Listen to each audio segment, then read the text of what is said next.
मेरे प्यारे दोस्तों, आज का नया टॉपिक है संधारित्र का संयोजन। आप चाहते हैं कि हमको 5 नंबर फिजिक्स में एकदम आसान से आ जाए, तो समझना 5 नंबर एकदम गारंटी से आता है संधारित्र का संयोजन से। 5 नंबर संधारित्र के संयोजन से आपको जरूर लड़ेगा। तो ध्यान देना, एकदम आसान भाषा में आपको सिखाएंगे संधारित्र का संयोजन। संधारित्र का संयोजन कितने भागों में रहता है और इसका व्यंजक प्राप्त करके दिखाएंगे। तो समझना, ज्यादा बात ना करेंगे, एकदम आसान भाषा में। अगर आप चाहते हैं कि 5 नंबर गारंटी हमको लड़ जाए तो मेरे वीडियो को अंत तक बने रहना, ठीक है? समझ लेना। देखो ध्यान देना, क्या कहता है? कहता है संधारित्र का संयोजन। संधारित्र का संयोजन, संधारित्र का संयोजन है, समझो। तो संधारित्र का संयोजन जो होता है दो भागों में, दो भागों में बांटा जाता है। कितने भागों में? तो 2 भागों में बटा होता है। पहला श्रेणी क्रम संयोजन, यानी संधारित्र का श्रेणी क्रम संयोजन रहेगा।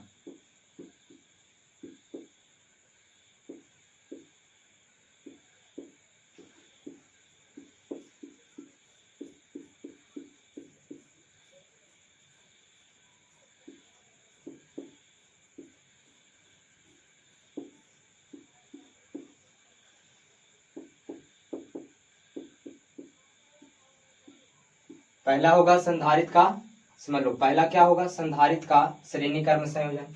और दूसरा क्या होगा? दूसरा होगा संधारित्र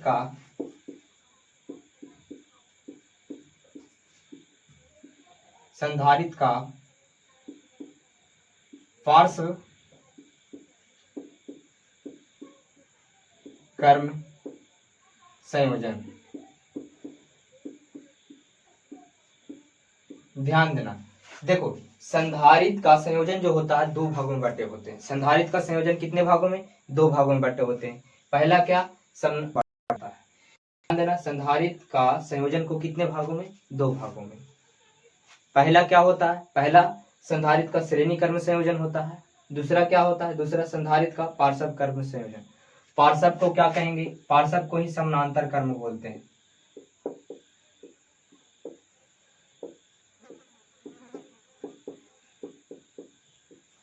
पार्श्व को क्या बोलते हैं? समानांतर क्रम संयोजन बोलते हैं। समझना, पार्श्व को क्या बोलेंगे? समानांतर क्रम संयोजन बोलेंगे। पार्श्व क्रम को ही समानांतर क्रम बोला जाता है। अब इंग्लिश में देखो, इसको क्या कहा जाता है? इंग्लिश में इसे श्रेणी क्रम को बोला जाता है सीरीज, और इसको क्या बोला जाता है? पार्श्व को पैरेलल बोला जाता है। तो ध्यान देना, यहाँ पे मेन क्या है? तो संधारित्र का संयोजन को कितने भागों में? 2 भागों में। अब दोनों का देखो, श्रेणी क्रम संयोजन क्या है और समानांतर क्रम संयोजन क्या है, यानी पार्श्व क्रम संयोजन क्या है, दोनों को व्यंजक प्राप्त करके सिखाएंगे। तो सबसे पहले चलेंगे किस पर? संधारित्र का श्रेणी क्रम संयोजन पर चलेंगे। तो समझो, यहाँ पे इसको मिटा देते हैं। समझना, संधारित्र, पहला संधारित्र का संयोजन, यानी पहला चल रहा है संधारित्र का श्रेणी क्रम संयोजन। क्या? संधारित्र का श्रेणी क्रम संयोजन। तो इसका व्यंजक प्राप्त करेंगे, समझ लो किसका? तो पहला नंबर संधारित्र का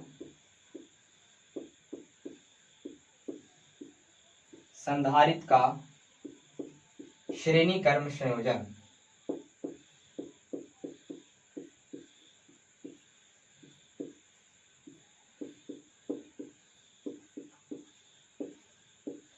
ध्यान देना, संधारित्र का श्रेणी प्राप्त करेंगे, क्या करेंगे? व्यंजक प्राप्त। तो ध्यान देना किस तरीके से व्यंजक प्राप्त होता है। सबसे पहले संधारित्र श्रेणी क्रम कह रहा था, श्रेणी क्रम में संधारित्र को सजा देना। क्या करना? श्रेणी क्रम में संधारित्र को सजाना है। तो कैसे सजाना है? तो मान लो संधारित्र ले लेते हैं, एक संधारित्र इस तरीका से ले लिए, समझो क्या? संधारित्र ले लेते हैं, समझना, संधारित्र ले लेते हैं। ये क्या ले लिए? संधारित्र, ठीक है? संधारित्र ले लिए, एक संधारित्र ले लिए। अब दूसरा संधारित्र और ले लेंगे। इसी प्रकार से और ले लेंगे संधारित्र, ठीक है? अब ध्यान देना, यहाँ पे अगर हम कह दें कि प्लस करके, प्लस प्लस, क्योंकि डॉट डॉट करके हम जोड़ेंगे, डॉट डॉट करके, ठीक है? यहाँ पे समझना, अब इसको जोड़ेंगे। ये मान लो संधारित्र है, ये पहला संधारित्र है, तो दे दिए, संधारित है तो 2, तीसरा संधारित है तो C3 दे दिए। ठीक है, अब तीनों संधारित को श्रेणी क्रम में जोड़ना है। तीनों संधारित को क्या करना है? श्रेणी क्रम में जोड़ना है। तो समझो, संधारित, पहला संधारित, दूसरा संधारित और तीसरा संधारित, तीनों संधारित को श्रेणी क्रम में पहले जोड़ना। अब जोड़ेंगे तब पहला संधारित के अंतिम जो छोर है दूसरे संधारित के प्रथम छोर से जोड़ना है।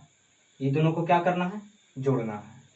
ठीक है, अब देखो दूसरे संधारित के अंतिम छोर जो है, दूसरे संधारित के अंतिम छोर मान लो कि अनंत, अगर उसी करके डॉट डॉट करके ढेर है, 2 से 3, 3 से 4, 4 से 5, 5 से 6, इसी प्रकार से 10 तक के, अनंत तक के ले जा सकते हैं। तो मान लो कि हम अनंत तक जोड़ रहे हैं, तब यानी हम देखो दूसरे संधारित को मान लिया जाए कि अनंत तक जोड़े हैं, तो अनंत तक न, तब तीसरे, यहाँ पे दे देते हैं तीसरे, क्या दे दें? तीसरे संधारित दे देते हैं।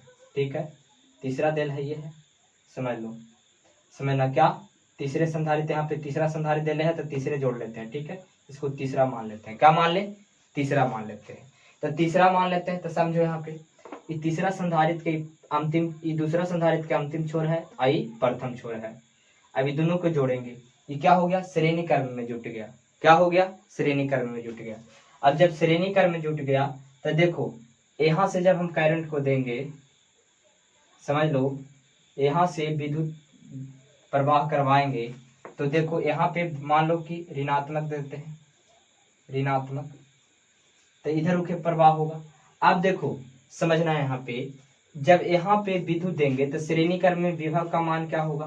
बदल जाएगा। इसमें कुछ और रहेगा, इसमें विभव का मान कुछ और रहेगा, इसमें विभव का मान क्या हो जाएगा? कुछ और रहेगा। लेकिन आवेश जो होगा सभी में क्या रहेगा? समान रहेगा। आवेश सभी में क्या रहेगा? समान रहेगा। इसमें आवेश बदलाएगा नहीं। तो इसको नहीं बदलाएगा।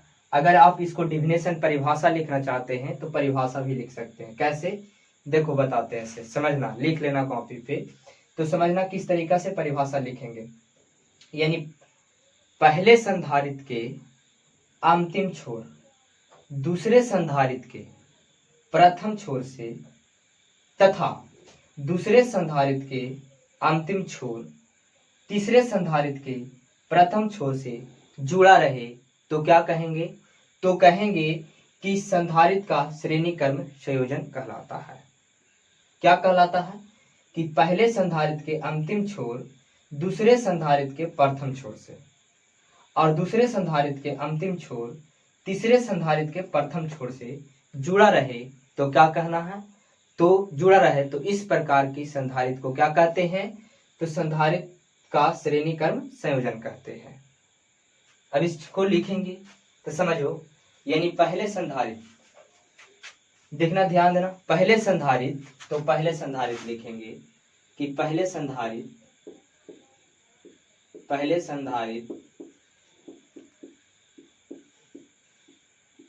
के अंतिम छोर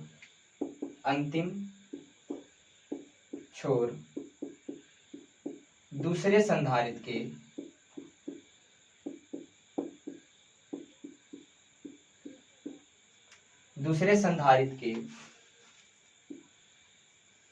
प्रथम छोर से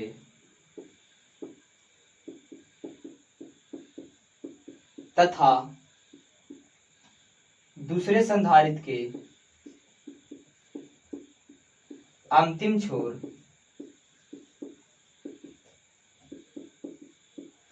तीसरे संधारित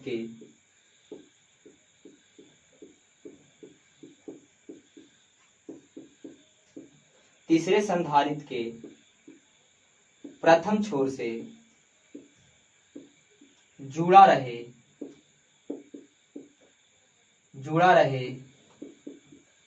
तो इस प्रकार की संयोजन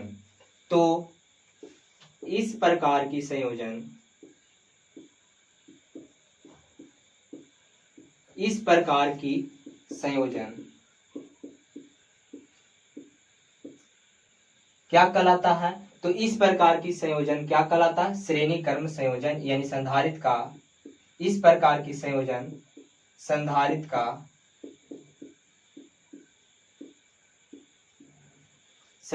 का श्रेणी क्रम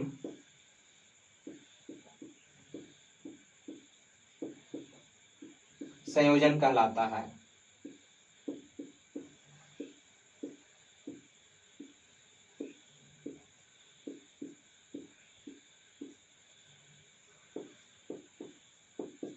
समझो क्या हम क्या कहें कि देखो प्रथम संधारित्र ले लिए, द्वितीय संधारित्र यानी दूसरा संधारित्र ले लिए, तीसरा संधारित्र ले लिए। इसका प्रथम संधारित्र के अंतिम छोर दूसरे संधारित्र के प्रथम बिंदु से जोड़ दिए। अब दूसरे संधारित्र के अंतिम छोर तीसरे संधारित्र के प्रथम छोर से जोड़ दिए। अब इस तरीका से जोड़ रहे हैं तो क्या बन रहा है? श्रेणी क्रम संधारित्र, यानी श्रेणी क्रम संधारित्र बन रहा है। क्या बन रहा है? कहने का मतलब का श्रेणी क्रम संयोजन बन रहा है। तो इसको हम न्यूमेरिकल करेंगे। देखो तो श्रेणी में होगा कि संधारित्र है C1, पहला संधारित्र है, दूसरा संधारित्र है, तीसरा संधारित्र है। अब जब यहाँ से विभव का देखो, यहाँ से अब हम करंट देते हैं तो करंट का मान सेम रहेगा देखो, लेकिन विभव जो होगा, विभव इस पर वोल्ट कुछ और लगेगा, इस पर विभव कुछ और लगेगा, इस पर विभव कुछ और लगेगा, यानी विभवांतर जो होगा इस पर कुछ और लगेगा। तो हम कहेंगे कि माना कि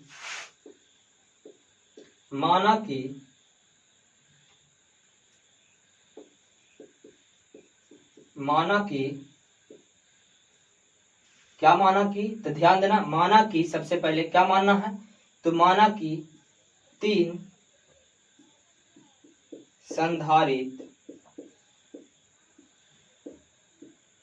संधारित्र को श्रेणी क्रम में जोड़ा जाता है। देखो हम माने हैं क्या, माना कि तीन संधारित्र को श्रेणी क्रम में, कौची में बाबू, श्रेणी क्रम में जोड़ा गया है, जोड़ा गया है।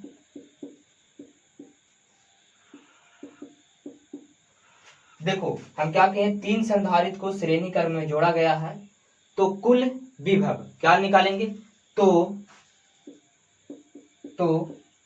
कुल विभवांतर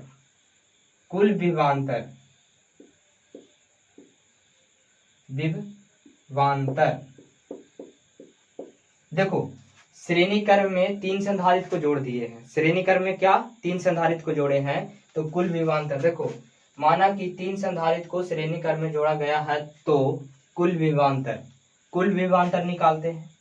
तब कुल विभवांतर जो हो जाएगा, क्या हो जाएगा, कुल विभवांतर समझ लो, ध्यान देना, कुल विभवांतर क्या हो जाएगा, देखो यहाँ पे, यानी कुल विभवांतर जो होगा V बराबर क्या होगा, अब समझो इसमें विभव क्या लग रहा है V1, इसमें क्या लग रहा है V2, इसमें क्या लग रहा है V, यहाँ पे V3 होगा, क्या होगा V3। समझो यहाँ पे V1 V2 और V3 लग रहा है, इसमें क्या लग रहा है, इसमें V1, इसमें V2, इसमें V3 लग रहा है। अब समझो यहाँ पे कि इसमें विभवांतर V1 है, इसमें V2 है, इसमें V3 है। अब V3 है विभव, तो लिखेंगे कुल विभवांतर, लिखेंगे V1 plus V2 plus V3, क्या लिखेंगे V1 plus V2 plus V3। अब देखो चूंकि हम कह सकते हैं, समझो यहाँ पे धारिता के नियम से, क्या धारिका यानी संधारित्र के धारिता के धारिता से क्या होता है, तो धारिता से C बराबर होता है Q बट्टा V होता है, क्या होता है C बराबर Q बट्टा V।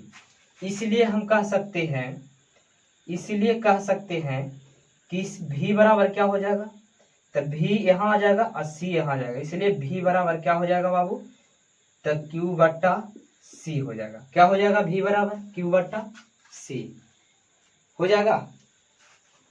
ध्यान देना क्या कहें, माना कि तीन संधारित्र को श्रेणी क्रम में जोड़ा गया है तो कुल विभवांतर, यानी विभवांतर का मतलब विभव, तब कुल विभव हम क्या निकाल रहे हैं, तो विभव V बराबर देखो कुल विभव, इसमें देखो विभवांतर V1 है, इसमें V2 विभवांतर है, इसमें क्या है V3, तब कुल विभव का मान निकाल रहे हैं, तो कुल विभव क्या है V1 V2 और V3 सभी जुड़ जाएगा, तो V1 plus V2 plus V3।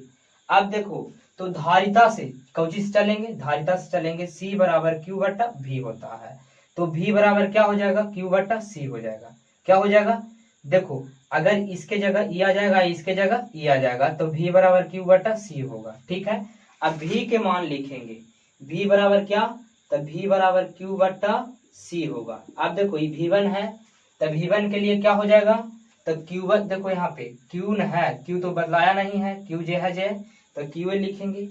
और v देखो यहाँ पे क्या है c1, तो c1 लिखेंगे, प्लस v2 में क्या है q जे है, q लिखेगा। अब देखो यहाँ पे क्या है c2 है, समझो यहाँ पे क्या है c2, तो c2 लिखेंगे।